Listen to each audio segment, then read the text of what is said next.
నేను పివి గిరిధర్ న్యాయవాదిని మాట్లాడుతున్నాను.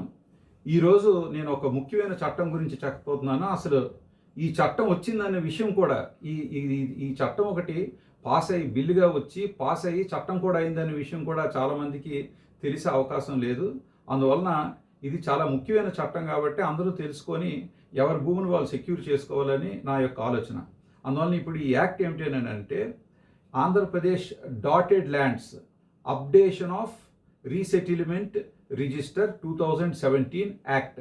ఈ 2017లో చేసిన చట్టం ఏమిటంటే, ఈ చట్టం మనం స్వయంగా దగ్గరుండి ఆ చట్ట ప్రకారం డాటెడ్ ల్యాండ్స్ అంటే 22A ఏవైతే ప్రోబిటరీ ల్యాండ్స్లోకి అంటే మన భూమి పొరపాటున 22Aలోకి వెళ్ళి మనం ట్రాన్సాక్షన్ చేయలేకపోతే అలాంటి వాటిని 22Aలో నుంచి తొలగించడం కోసం తయారు చేయబడిన చట్టం ఇది. కానీ ఈ చట్టంలో కొన్ని ముఖ్యమైన విషయాలు ఉన్నాయి. వీటిని తెలుసుకోకపోతే మాత్రం మనం ఎట్టి పరిస్థితుల్లోని మన భూమిని మనం పొందుతామో లేదో కానీ శాశ్వతంగా ప్రభుత్వ భూమి కింద మారిపోయే అవకాశం కానీ, లేకపోతే మన భూమి మరొకరి భూమిలోకి వెళ్ళిపోయే అవకాశం కానీ, మరి ఇంకేదైనా జాబితాలోకి వెళ్ళిపోయే అవకాశం కానీ, రికార్డు మారిపోయే అవకాశం కానీ ఉంది. కాబట్టి ఈ చట్టాన్ని గురించి చాలా జాగ్రత్తగా ప్రతి ఒక్కరూ తెలుసుకొని దీన్ని ఫాలో అవ్వాలనేది నా ఆలోచన. అయితే ఇప్పుడు ఈ చట్టం తాలూకు ఉద్దేశం ఏమిటి? ఈ ఆంధ్రప్రదేశ్లో ఏవైతే ప్రోబిటరీ ల్యాండ్స్ ఉన్నాయో, అంటే ఏవైతే రిజిస్ట్రేషన్ డిపార్ట్మెంట్లో 22A కింద ప్రభుత్వ భూముల కింద రిజిస్టర్ అయి ఉన్నాయో వాటిని డాటెడ్ ల్యాండ్స్ అని మామూలుగా పిలుస్తారు. చుక్కలు పెడతారు కాబట్టి వాటి మీద డాటెడ్ ల్యాండ్స్ అని అంటారు. అందువలన దీనిని ఏ రకంగా ఇప్పుడు ఈ డాటెడ్ ల్యాండ్స్ని ఒకవేళ ఎవరికైనా జిరాయితీ భూమి కానీ, లేకపోతే ప్రైవేట్ భూములు కానీ, సొంత భూములు కానీ ఉంటే వాటిని ఏ రకంగా సెటిల్ చేయాలనేటువంటి విషయం మీద, వాటిని ఒకవేళ ఫ్రీ హోల్డ్ చేయాలంటే ఎలా చేయాలనేటువంటి విషయాలన్నింటిని పరిష్కరించడం కోసం ఈ 2017లో అప్డేషన్ ఆఫ్ రీసెటిల్మెంట్ రిజిస్టర్ అనేటువంటి చట్టాన్ని జారీ చేయడం అయింది. అయితే ఇప్పుడు ఇందులో మొట్టమొదటి మనం తెలుసుకోవాల్సింది అసలు ఈ రీసెటిల్మెంట్ రిజిస్టర్ అంటే ఏంటి, అలాగే సెటిల్మెంట్ రిజిస్టర్ అనేటువంటిది మనం చాలాసార్లు వింటూ ఉంటాం. ఈ ఆర్ఎస్ఆర్ అనేటువంటిది రీసెటిల్మెంట్ రిజిస్టర్, అలాగే సెటిల్మెంట్ ఫెయిర్ అడంగల్ అని ఉంటుంది, అలాగే సెటిల్మెంట్ ఫసలాయికి రిజిస్టర్ అని ఒకటి ఉంటుంది, అలాగే డైగ్లాట్ రిజిస్టర్, మాన్యువల్ డైగ్లాట్ రిజిస్టర్ కానీ, ప్రింటెడ్ డైగ్లాట్ రిజిస్టర్ కానీ, డైగ్లాట్ రిజిస్టర్ అనేటువంటిది ఒకటి ఉంటుంది. సో ఇన్ని రిజిస్టర్లు ఉండేటప్పుడు ఏ రిజిస్టర్ పాత్ర ఏమిటి, ఏ రిజిస్టర్ని ఎప్పుడు తయారు చేస్తారు, ఈ రిజిస్టర్లు చెప్పిన వాటిలో ఏ రిజిస్టర్ ఎప్పుడు తయారవుతుంది, ఎప్పుడు అప్డేట్ అవుతుంది, ఎప్పుడు అందులోకి ఎవరి పేర్లు వెళ్తాయి, అవి కోర్టులోని కూడా మనకి సాక్ష్యానికి ఉపయోగపడతాయి. కోర్టులో కూడా అవి ఆధారంగా ఎవిడెన్స్ కింద ఉపయోగపడతాయి. కాబట్టి వీటి గురించి సమగ్రమైన నాలెడ్జ్ ఉండడం వల్ల మనకు కూడా కొంత పని తెలిస్తే, మనకు కూడా కొంత సబ్జెక్ట్ ఐడియా ఉంటే, అవేర్నెస్ ఉంటే మనకి పని ఈజీగా అవుతుంది. అలాగే ఎక్కడైనా తప్పులు పొరపాటున జరిగినా కోరుండి ఎవరైనా తప్పులు రాసినా కూడా మనం వాటిని రెక్టిఫై చేసుకోవడానికి అవకాశం ఉంటుంది. అయితే ఇందులో మొట్టమొదటి జాగ్రత్త పడవలసిన విషయం ఏమిటంటే, అసలు ఈ రీసెటిల్మెంట్ రిజిస్టర్ అనేటువంటిది ఈరోజు ఉపయోగిస్తే ఈ చట్టం ఎంత లాభదాయకమో, ఈ చట్టంలో తేడాలు వస్తే అంత ప్రమాదకరమైన చట్టం ఇది. ఎందుకంటే ఒకటి గుర్తుంచుకోవాలి మనందరం కూడా, అసలు ఈ రీసెటిల్మెంట్లు అనేటువంటివి మొట్టమొదట ప్రారంభమైంది 18వ శతాబ్దంలోని. ఈ 1886లో ప్రారంభమైన ఏవైతే ఉన్నాయో ఈ రీసెటిల్మెంట్ అనేటువంటిది, ఈ రీసెటిల్మెంట్ అనేటువంటిది సర్వే ప్రారంభమైంది. ఈ సర్వే ఎప్పుడు వరకు వచ్చిందంటే 1917కి కొంత భాగం పూర్తయిందండి. కేవలం 5 ప్రాంతాలకు మాత్రం. అప్పట్లో మద్రాస్ ప్రెసిడెన్సీ కాబట్టి మద్రాసు ప్రెసిడెన్సీలో కేవలం ఒక 17 ప్రాంతాలకు మాత్రమే ఈ రీసర్వే పూర్తయింది. అంటే 1917కి ఈ స్టేజ్కి వచ్చింది. మరి 1917తో పూర్తయినటువంటి ఏదైతే ఒక రీసెటిల్మెంట్ అనేటువంటిది జరిగిందో, మరి ఆ తర్వాత 1917 తర్వాత ఈరోజు 2026, అలాగే 2017లో ఈ చట్టాన్ని తయారు చేయబడింది. అంటే సుమారు ఒక 100 సంవత్సరాల తర్వాత మనం ఒక చట్టాన్ని అమెండ్మెంట్ చేస్తున్నామంటే ఆ అమెండ్మెంట్ చేసేటప్పుడు ఆ రిజిస్టర్లు అన్నీ ఉండాలి. ప్రతిదీ ప్రభుత్వం ఆధీనంలో register, revenue department, survey and land records department, settlement, వీటిలన్నింటిలోని కూడా రిజిస్టర్లు పొందుపరిచి ఉంటేనే మనకి ఈరోజు అవి ఆధారాలు ఉంటాయి, ఖచ్చితంగా సెటిల్మెంట్లు అవుతాయి.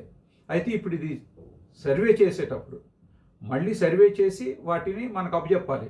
సో ఈ రీసెటిల్మెంట్ అనేటువంటి చేసేటప్పుడు ప్రతి ఒక్కడు పాత రికార్డుల్లో ఉన్న వాటిని ఎవరెవరు మారారు, తర్వాత ఏ రిజిస్టర్లో ఎవరున్నారు, లేకపోతే ఎవరికి ఏ హక్కులు ఉన్నాయి. కొందరికి అనుభవపు హక్కు ఉండొచ్చు, కొందరికి పట్టా ఉండొచ్చు, కొందరికి పొరపాటున అర్బన్ ల్యాండ్ సీలింగ్లో కానీ ల్యాండ్ రిఫార్మ్స్లో కానీ ఏదో రకంగా అనుకోకుండా డాటెడ్ ల్యాండ్స్లోకి వెళ్ళిపోవచ్చు. సో అలాంటి వాటిని సెటిల్ చేసుకునేటప్పుడు అత్యంత ముఖ్యమైన విషయాన్ని గమనించవలసింది ఏంటంటే సర్వే అనేటువంటిది ఈ విషయంలో సర్వే చేయవలసింది ఇద్దరికి అధికారం ఉంటుంది. కానీ ఇటు రెవెన్యూ డిపార్ట్మెంట్కి అటు సర్వే డిపార్ట్మెంట్కి రెండింటికి అధికారం ఉన్నప్పటికీ కూడా సర్వే డిపార్ట్మెంట్ మాత్రమే assistant director survey and land records ప్రతి డిస్ట్రిక్ట్కి ఒకరు ఉంటారు. సో వాళ్ళ ఆధీనంలో జరిగే సర్వే మాత్రం ఖచ్చితమైన సర్వే కింద పరిగణింపబడుతుంది. అలాగే సబ్ డివిజన్ చేసేటప్పుడు తహసీల్దార్ గారే హెడ్, సో ఎంఆర్ఓ గారు. సో మండల రెవెన్యూ ఆఫీసర్ తహసీల్దార్ ఎవరైతే ఉంటారో వాళ్ళు చేసేది మాత్రమే ఖచ్చితమైన సర్వే సబ్ డివిజన్. అంటే ప్రతి సర్వే నెంబర్లోని ఒక సబ్ డివిజన్ తయారు చేసి మాత్రమే గవర్నమెంట్ తీసుకోగలదు. అలాగే ప్రభుత్వం ఇచ్చిన, లేకపోతే మనకి ప్రభుత్వం ఏదైనా కారణంగా పట్టానో ఇంకోటనో అసైన్ చేసినా, ఏది చేసినా కూడా దానికి ఒక స్కెచ్ తయారు చేసి దాన్ని సబ్ డివిజన్ చేసి ఆ సబ్ డివిజన్ని నమోదు చేయడం అనేటువంటిది చాలా పెద్ద ప్రాసెస్. అది బోర్డు స్టాండింగ్ ఆర్డర్ 34 కింద వీటినన్నిటిని కూడా తయారు చేయాలి. అందువలన ఈ ప్రాసెస్ ఇంత ఉంటుంది కాబట్టి పొరపాటున కూడా ఎవరు కూడా సబ్ డివిజన్ అవ్వకుండా ఏ ట్రాన్సాక్షన్ చేయకండి. సబ్ డివిజన్ చేయించుకోవడం అనేటువంటిది అత్యంత ప్రాధాన్యమైన విషయం. అలాగే ఒకవేళ ప్రభుత్వమే సబ్ డివిజన్ చేయాలని అనుకుంటే ఆ సబ్ డివిజన్ ప్రాసెస్ అంతా అయ్యేలాగా జాగ్రత్తగా ప్రతి దగ్గర ఫాలో అవ్వాలి. అవసరమైతే న్యాయ నిపుణుల దగ్గర నుంచి సలహాలు తీసుకోండి, లేకపోతే ఎవరైనా రెవెన్యూ డిపార్ట్మెంట్లోని కానీ సీనియర్స్ ఎవరైనా ఉంటే వాళ్ళ సలహా తీసుకోండి. అంతేగాని రీసర్వే జరిగినప్పుడు కానీ సబ్ డివిజన్ జరిగినప్పుడు కానీ కరెక్ట్గా అది జరగకపోయినట్లయితే దాన్ని రెక్టిఫై చేసుకోవడం చాలా కష్టం. పొజిషను, ఓనర్షిప్, టైటిల్, రైట్స్ కూడా పోయే అవకాశం ఉంది.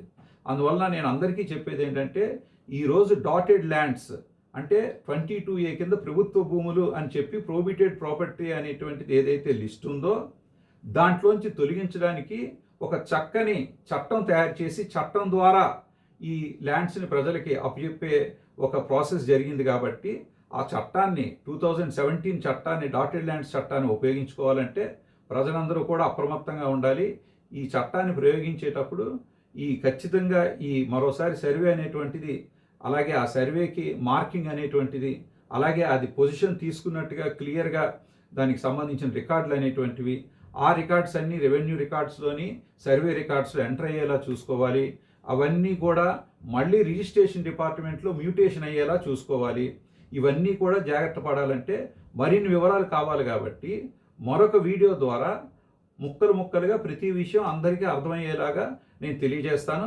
అయితే ఇప్పుడు ప్రస్తుతానికి 2017లోనే ఆల్రెడీ చట్టం వచ్చింది కాబట్టి ఇప్పుడు ఈ చట్టం ప్రకారం ఏవైతే రూల్స్ ఉన్నాయో ఆ ఫామ్స్లో ప్రతి ఒక్కడు కూడా వాళ్ళది ఏదైనా భూమి, ఎవరి భూమి అయినా సరే డాటెడ్ ల్యాండ్ అంటే 22A కింద ఉన్నట్లయితే ఆ 22Aలో నుంచి అది అసైన్డ్ ల్యాండ్ అనుకోండి, ఉదాహరణకి అసైన్డ్ ల్యాండ్ 10 ఏళ్ళ తర్వాత అమ్ముకోవచ్చు.